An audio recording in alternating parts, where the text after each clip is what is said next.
Un lugar in between is a space for anyone who has ever felt in between places, cultures, or identities. I am Andrea, your host. In each episode, I talk with migrants, refugees, and people on the move about how change shapes us and how we build belonging along the way. This is a space to reflect, to be seen, and to build a more inclusive world. Some parts of ourselves only becomes visible when we cross into a different place, a different culture, a different language. And today we'll be speaking about all of this. We'll be speaking about migration, storytelling, the sense of belonging and home with Mawada Mohamed. Thank you so much for being here, Mawada.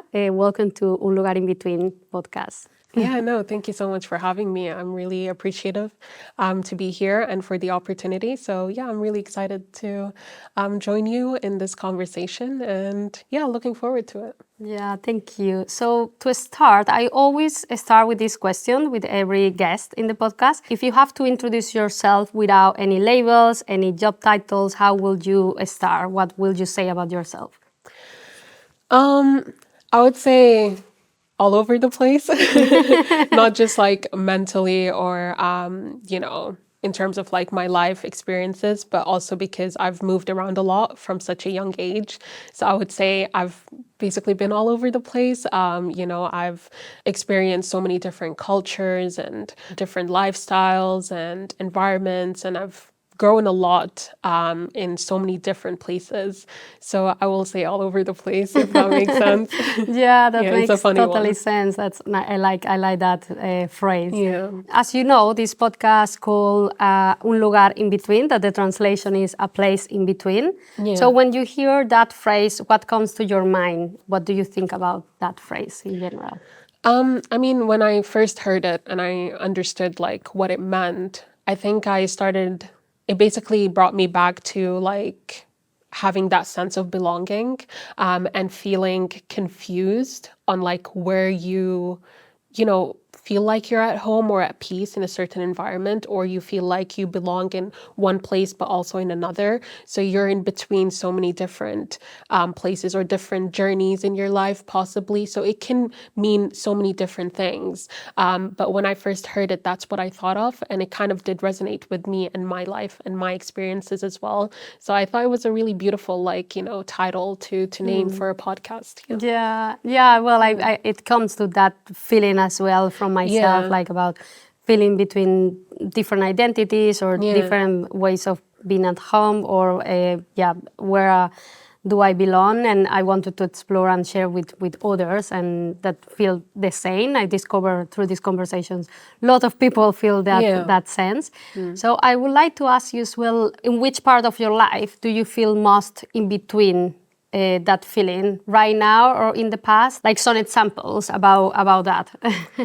Yeah, so with me, I think I feel the most in between places now more than ever, but it's not to say that I didn't feel that throughout my life, because I did.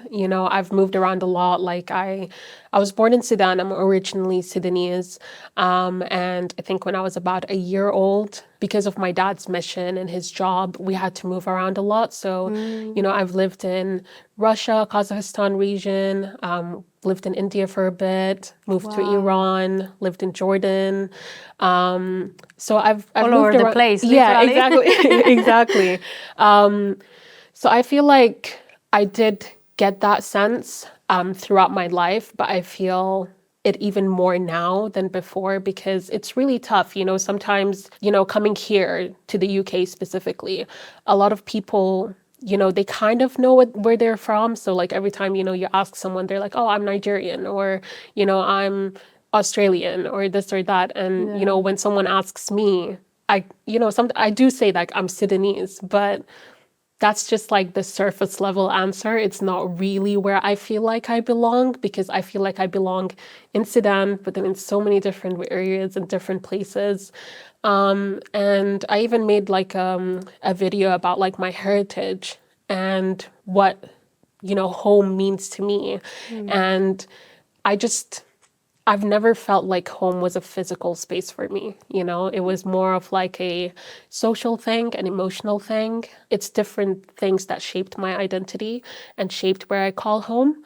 So I would say now more than ever, reflecting on things and also with Across the Border, it just made me challenge those a lot and try and really identify, okay, where do I get that sense of belonging? And where do I fit between different places? Yeah. And Yeah. where do you get that sense of belonging now? Like when you get that Yeah. reflection, do you have I an mean, answer yet, or you're still exploring? I'm still kind of figuring it out. But I would say I'm a third culture kid. I would say home is like my friends, my career, like the what I've built, specifically Across the Border. And I would say just embracing myself, like who I truly am, and me just being different. I think me being different is what gives me that sense of belonging because that's what I've experienced, growing up a lot, and that's why I'm so adaptable and, I'm very open to embracing new cultures and different things. So I would say that aspect of me is what I feel at peace with and what I call home in a sense. And it's so weird because people are like, that's not what home means by definition, which is true. But it doesn't make sense for me to just be like, yeah, I'm Sudanese. Yeah, no, I So totally I'm get still it. figuring it out, but I would say that's more or less the long answer. Yeah. Yeah, no, I totally get it, and you will be surprised about like how many people identify with that sense as well, Yeah. because I think migration is very old. Like the practice of migration is very old, and like yeah, we talk about that right now, but yeah, a lot of people have that sense like, oh, I feel like I've been living here, but I don't feel Yeah. from here, or I don't feel like like it's more like a piece of different places or different Yeah. people, different cultures. So yeah, I share that with you, and I feel like you will be surprised like how many people feel that Yeah. sense as well, or like they are naming what they feel through your words. So that's great. And you mentioned Across the Border. We will go about that later in the episode. For those who are listening to us, Mawada is the co-founder. Well, you are the co-founder of Across the Border, an organization working with migration communities, and we will talk a bit more in a bit. Yeah. And I want to ask you as well, like, is this feeling in between has been ever felt like a burden or a gift? You kind of talk a bit about that, but how do you sense that now? Like if it's more like a burden that you carry out, or now you see like more as a gift for you? I think it's interchangeable. I would say when it comes to like it feeling like a burden, I feel like it's more confusion than it is a burden. Only because, for example, so I've never fully like lived in Sudan. But I did used to like visit every now and then, just to like see my family for a few months and then go back to wherever I was living. And one thing that was really confusing to me was like there were points where I didn't like going back to Sudan. And the reason why is because when I would go to Sudan, like obviously I'm in a different country. I live in a different country. Yeah. I look very different from other people. I'm clearly, a hijabi Muslim. I'm black. I'm like, I'm a woman. Like, I'm all of these different identities and characteristics. So I do feel like an outcast in the country that I'm living in.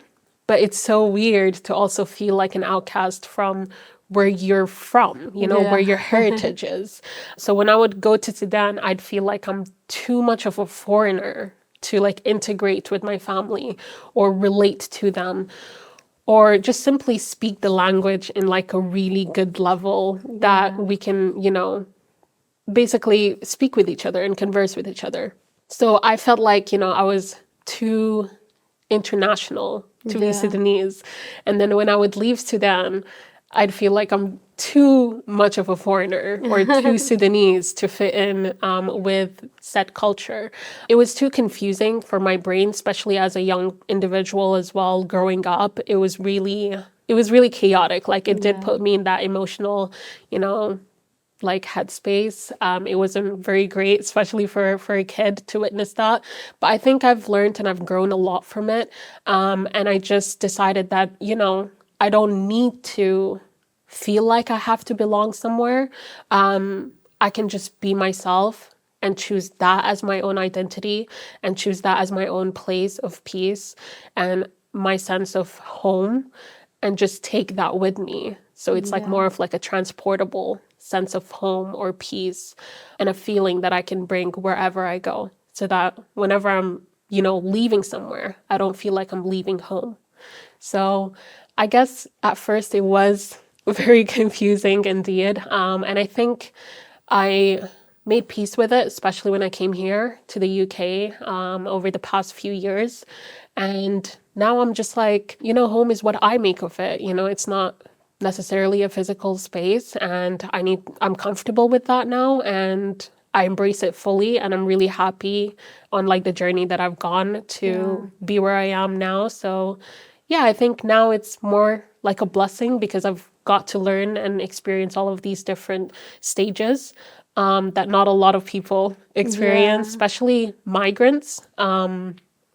And yeah, so I think now I've made peace with it, but before it was very confusing. Yeah, And I it was imagine a you lot. as a kid, like going there. It's like, why you bring me here? I am so Yeah, confused. It's like, yeah. it's because it's a lot of, Yeah. and also like there comes with the expectations, I suppose, from Yeah. your family or friends, or the expectations that they put on you, but also the expectations that you put yourself through, like that 100%. interactions and it's I imagine like it's been very very confusing process, but at the same time I'm glad that you embrace all of that, and I think it's a very good and practical tool for people to reflect about their own journeys as well. So I think it's because you can bring that to everywhere. You don't need to it's like more embracing for yourself and not looking for fitting in. It's just more like I think there is a difference between try to fit somewhere and feeling meaningful or belonging, genuinely belonging, I mean. Yes. So, and speaking about your Sudanese heritage, I would like to ask you a bit more about that. What that means to you? You mentioned already a few things, but what does it mean to carry your Sudanese heritage with you? And what traditions or value travel with you, and like no matter where you are, what you decide to keep with you, I mean, and what you decide to, this is not for me, something like that. Yeah, it's a really good question because for the longest time, if I'm being honest, could not relate to any of my Sudanese heritage. The only thing that I was able to acknowledge is that I'm from Sudan. Okay. And that's where my family's from. That's where I was born. And that's about it. That's all I was able to really carry with me. But funny enough, it wasn't until I came here for my further education and, I became more individualistic in a sense, because I was like living with my family before then. I was like going to school and stuff. So now that I started, living by myself, doing things by myself, it was so weird because I never considered Sudan to fully be home. But the longer I stayed in the UK, the more I was delving in my thoughts. And I was like, oh, let me I'm really intrigued about Sudan and what it brings. I don't know much about my country's history.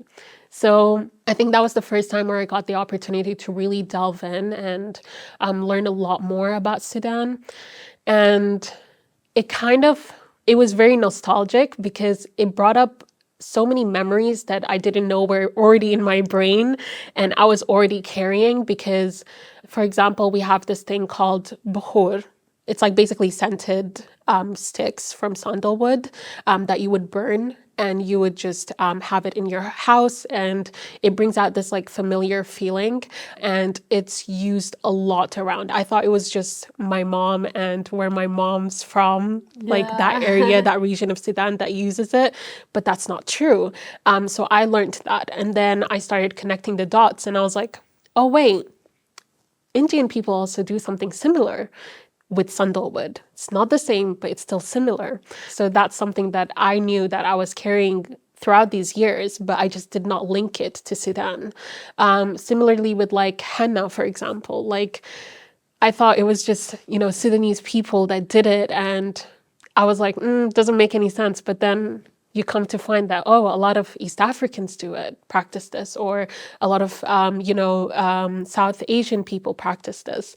I was like, oh, but in Sudan, we have a different style and it's very unique to us. And I was like, oh, this is like Sudanese heritage that, I've not embraced, but it's something that I can acknowledge. And it just came to realization.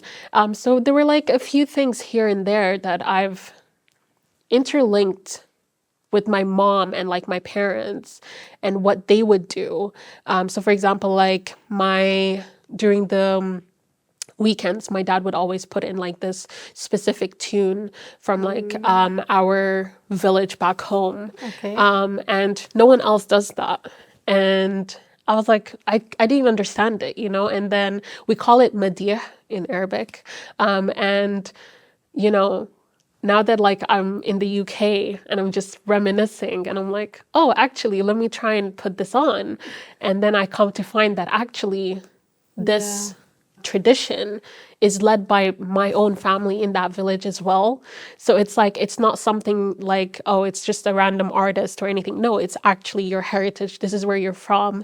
This is something that your family created. And I just wasn't aware of it until I like delved deep into it and I did my research. I've always carried Sudanese heritage around with me, but I just did not realize I was carrying it all along until I did my research. And then I also came to find new things, like, even like traditional Sudanese food. Like I would hardly ever eat it every time like my mom would cook it, and it would just be for my dad. But now I'm like longing for it. I'm like, oh, let me practice here and there. So I think it's really beautiful that, the further away you are from home or from where you're from, the more you long for it and the more you want to like be attached to it. Yeah. So it is a blessing, but at the same time, I felt a little guilty because I was like, oh, but I had it right there. I just did not embrace it then. Yeah. But I'm not going to beat myself up for it because, I just did not realize. No, and that's okay. I feel identified with you because I always joke that I never feel more Latin American than living in the UK. Oh, yeah. Because I'm from Venezuela, and when I was living there, I feel like, I was very Venezuelan, but I didn't I wasn't aware about that. And living in Spain after, it was like very similar to our culture in certain ways. You speak with more Venezuelan people around. I don't know, it's like, it's different. But coming to the UK, I just realized like, I don't know, I just start to connect and talking like strongly about my culture and Venezuelan and research more and try to explain to people what is this. And I think, it's true. It's like, it's two ways. It's like when you are in a place or somewhere like it's very different from your culture or like very like away from where you are from or where you feel like those pieces, in certain way you are closer to your culture. But at the same time, I think there is something with the age that where when we develop those thoughts, where we are, what we explore and all of that. So it's kind of good like that, like you had the opportunity to put all those pieces together. Like it's very shocking the difference from when I started university coming here, like the first 2 years of being in the UK. I mean, generally speaking, in the UK, I've never spoken much about my Sudanese heritage until I came here. Like this is the most I've spoken about it, and it's really good. But the difference between like, the first 2 years of me talking about Sudan and people asking me about the history of Sudan and my culture and now is a massive difference. Exactly. I did not know anything or hardly anything back then. Or like you weren't aware. I think sometimes it's like because you had those traditions still at that moment, but you didn't unlock those memories. Exactly. I don't know. It's like, I experienced something similar in that sense, and I feel like very related. But it's very interesting, like how you take all these pieces and decide like what you build and about the feeling of guilty, like feeling guilty about not embracing at that time or like not having the opportunity to embrace it more or something like that.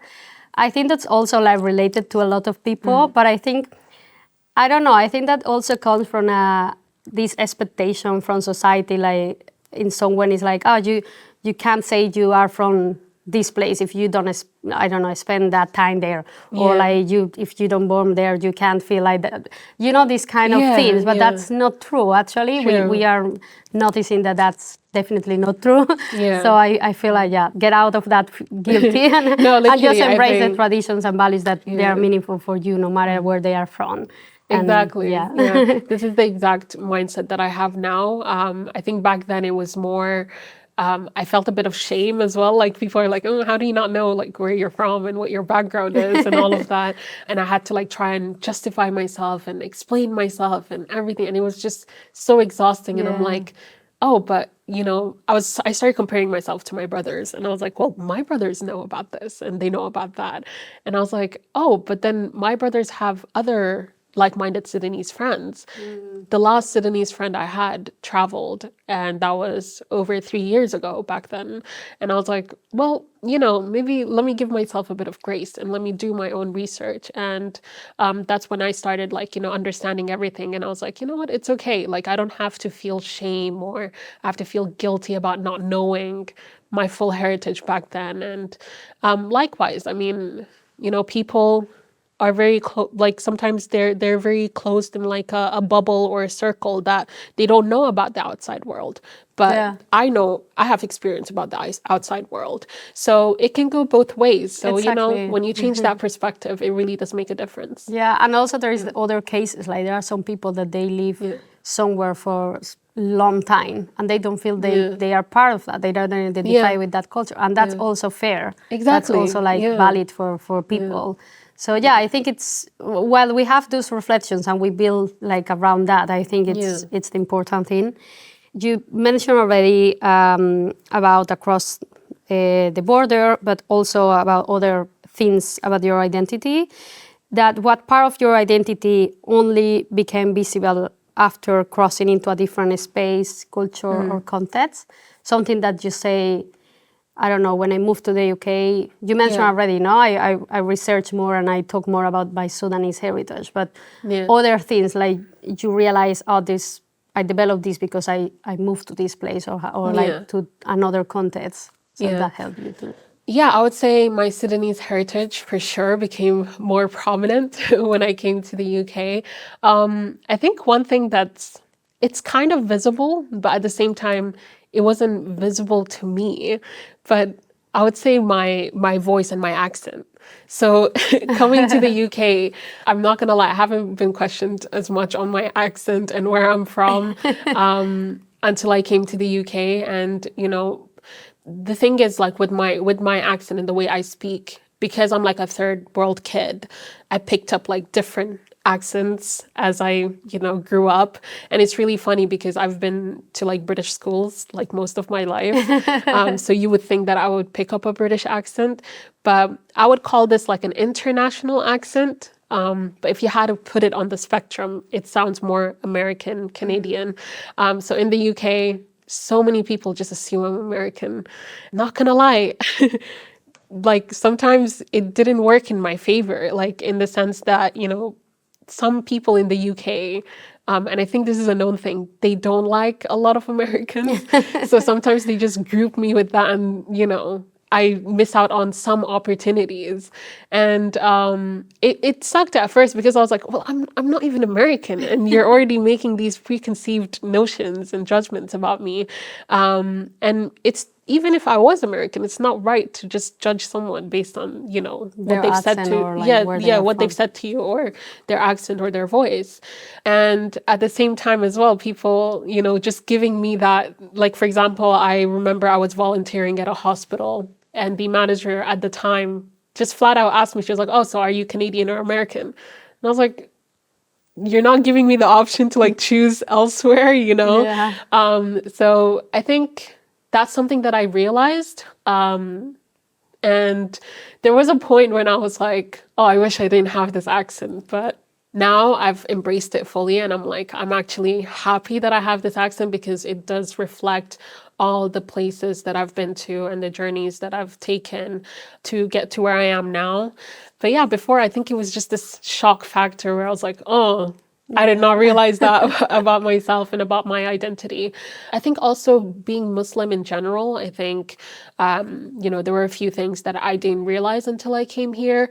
Maybe because I also started living by myself. So I read a lot more about my religious beliefs and, certain practices here and there that I didn't realize I was also already doing, and some that I didn't realize existed until I came here. So I think those are the main two, I would say. Thank you. Yeah, I think it's very interesting because, Yeah. as we say, we sometimes, if we don't go through certain changes or transitions, we don't get aware about those Yeah. things. We just go with life, like in the day by Yeah. day. So it's good having the opportunity to reflect about those things. The next question is around if there is a specific moment that you understood borders weren't something geographical, because across the border, that you can also tell us a bit more about that, about why you name across the border. I know it's mentioning not only the geographic borders, but also emotional or other type of borders. Like there is a moment, if you can remember a specific moment that you had that realization, that actually there are no geographic borders there, not Yeah. only Yeah. geographic borders. Yeah, I think you framed it perfectly on where that name came from. Because yeah, borders are not just geographic for sure, they are emotional, they are physical, not in the sense geographically, but even socially, politically, in any shape or form. There are borders in life. And I think with Across the Border, the way we came up with that name is us realizing that and going well, actually, just because people cross borders to come to a different country or a different environment, there are still other borders to cross, even within that same country or environment that you've arrived to. So I think that's where the idea of the name came from. And I think that moment of realization was when we actually started the organization itself. That same night, I think, is when we started thinking of other migrants, other immigrant communities, especially in the UK, and then realizing that, oh, just because they migrated here doesn't mean that they're free from everything. They still have so many hurdles, so many other borders to cross, so many challenges that some don't even end up crossing it, and some cross it, but they're still struggling. So how can we try and minimize that? How can we try and help these people, support them so that they can integrate better into society, and also make their lives just that much easier, just a little bit easier, so that, they feel supported, they feel like there is a sense of belonging here, and they feel like they have every right to be here just like anyone else. So I think that's more or less where it came from. Yeah. Yeah, that's so beautiful way to explain it, and I think it's such a valuable work. When do you start Across the Borders, and what are the current projects or work that you are focusing right now through Across the Yeah. Borders, Yeah. so people can know more about it? Of course. So we started Across the Border. We officially registered it in January 2025, so just last year. Oh, nice. But the ideas came about December 2024. And it was really funny because obviously I co-founded it along with my friend for a long time. Her name is Mace. We've known each other for over 10 years now. Yeah. It's been a really long time. We actually met in Jordan. Yeah. And then we obviously came here for our studies. There was a period where we lived together for a few years as well. And 2024 December is when we were living together. And I think we were just complaining about how unfair life can be sometimes. And it was a really funny conversation.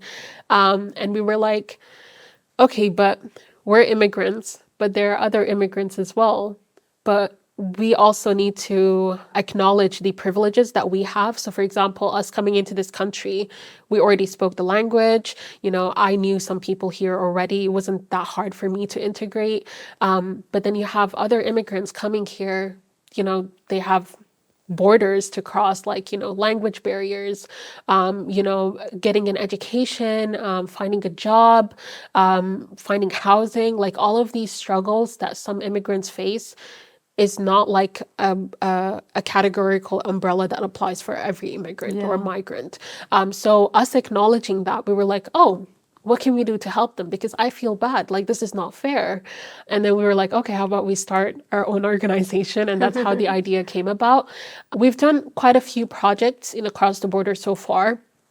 But basically our entire... It looks like you have more time with the organization. I was thinking I was like more time, not only from 2025. Oh, no. Literally, like it was, yeah.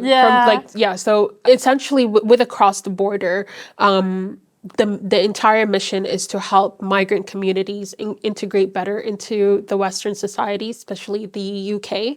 We've done that through several different services that we provide. So one of them being borderless spaces.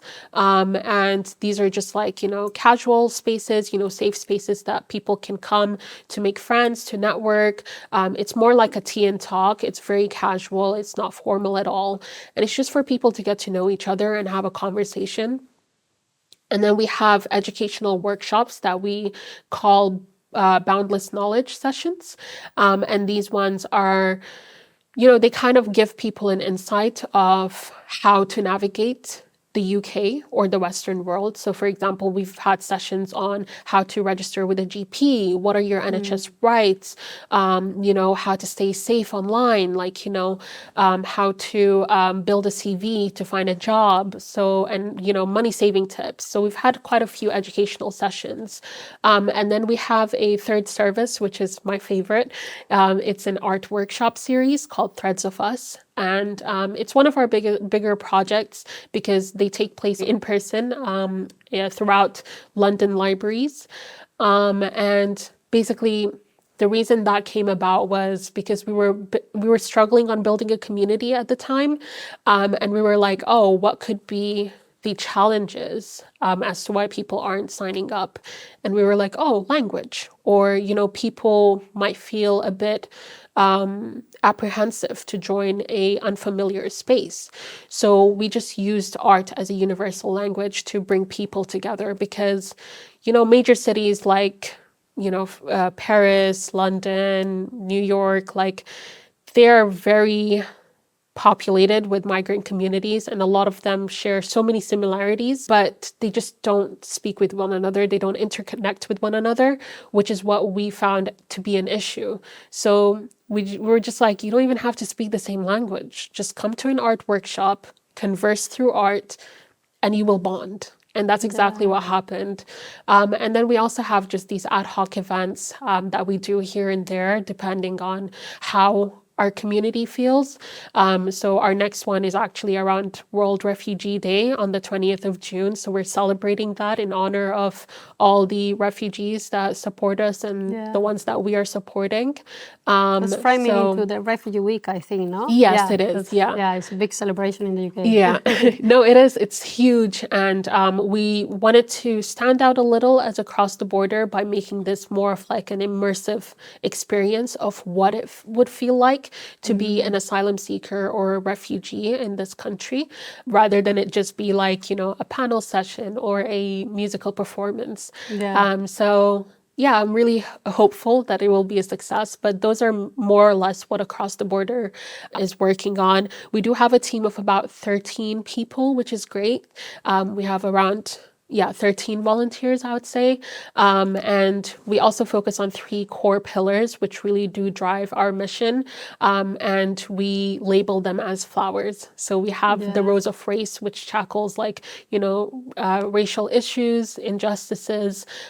We also have the Lotus of Gender, which talks about gender problems. There are so many charities and organizations, talking about women's struggles, but, men also face issues, and that's something worthy of speaking about, especially when it comes to migration. And then also the Lily of Age is our last pillar, because ageism is very real indeed. And, people do talk about the youth, but the elderly also, gets missed out a little bit. So we're trying to focus our attentions on these kind of issues that do make migrants feel segregated from one another and from the British public.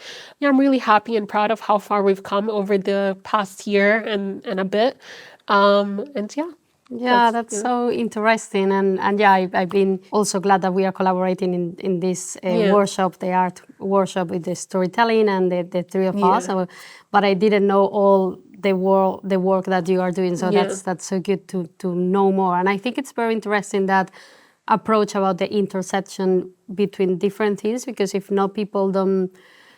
I think helps to people reflect about what that means for someone, for example, from someone older or from someone that migrating at a young age. It's different experience really, and it's just it helps to empathize and get like more reflection about it, and not just the general thing that could be more abstract or like it could be more shaped by the news and not what actually is happening. So yeah, I think it's very, very interesting what you are doing, and we are approaching to the end of the episode, and just a couple of more questions. So the first one is, what have you learned through your work? You mentioned a lot of learnings already, but if you want to choose, if you have to choose one, what have you learned through your work with across the border? I learned to embrace myself fully. Personally speaking, I feel like there were parts of me where, I didn't understand, or, I wasn't comfortable with showing or speaking about. But I think taking the time to actually really reflect about like my journey, who I am as an immigrant, and the way across the border has brought out different parts of me, I think is really great, because it allowed me to embrace all of that. So I would say that's one thing that I've learned. Another thing that I've learned is the true and real migration experience. It's not just all one generalized thing that people can put in one bottle and just feed it to the public. And that's what the media is doing. That's what, Yeah. patriarchally speaking as well, it's not reflective of like the true migrant experience, and I think I didn't learn that until I spoke with fellow refugees, fellow immigrants, fellow allies as well, and they talk about their personal journeys and what they're doing, and what they've suffered with, for example, like how asylum seekers get only a certain amount of support. And I thought it was like, oh, they get housing, they get this, they get that. But that's not always true, and it's not always applicable to every single person. So I think that's one of the biggest thing that I've learned is not everything you see on the news and on the media is true and real, but I didn't learn how empathetic I really was, because it just drives me to like do so much better and speak with even more people, and try and understand the systems and what is broken and how to try and fix that to accommodate with everyone. Having equalities is important, but sometimes equity is more important, making sure that you're still meeting people where they're at. So I would say that's the biggest thing that I've learned. Yeah, no, I think it's very interesting what you mentioned. I think I'm glad that you are working in these two levels. Like I think first for migrants, especially for refugees and asylum seekers, there is a need of direct support, because people need to have their needs covered to go to build a better life quality. But at the same time, there is more a systemic level change or work around the narrative and how that influence the narrative in the media, but also like how that influence policies. So I think always like keeping in mind those two levels is very helpful to to complement, and there are a lot of work to do around those. So much. So it's crazy. And the last question that I would like to ask is like, what would you say to someone who feel they are living between places or identities right now? What would you say to them? I would say to reflect on these places that you are living in between and embrace that. Try and figure out where you feel a sense of belonging, whether that would be, mentally or physically, and just embrace that, because that's what makes up your identity. that's what, gives you momentum to build a happy life. And that's what you should prioritize to, truly have a pleasant future, basically. Embracing that is really important. And then also not worrying about the outside perspective. And also that home can also be like a social construct, doesn't have to be like a physical space. And whether it would be that you belong in so many different places and that's home to you, or whether there's only one place that you feel a sense of belonging in, doesn't matter, because that's like what identifies you as you. And the world will be very boring if everyone was categorized in a certain way. So be as unique as you want to be, and you can be. And it's okay to feel like, you are in between places, just like how I am, even though I've been here for over 6 years and, I've built a life here and everything, but I don't feel like I belong here fully. There are aspects of me, but I'm not from here, Yeah. just like how I'm also not from Sudan. I'm not from all the other countries that I've lived in.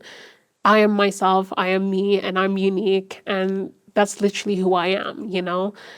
So yeah, I think it really does get better. So if anyone's confused or anything, just reflect on it, embrace it, and you will learn, and the right people will come, and you'll be very surprised to see that so many people are in the same boat. Yep. Yeah. Oh, thank you so much, Mawada. It's been a pleasure having this conversation with you. And for who are listening to us today, thank you so much for listening. And if you would like to leave a comment or a question to Mawada, you can get in touch with us through our Instagram or through the comments in this episode. Thank you so much, and see you in the next episode. Thank you.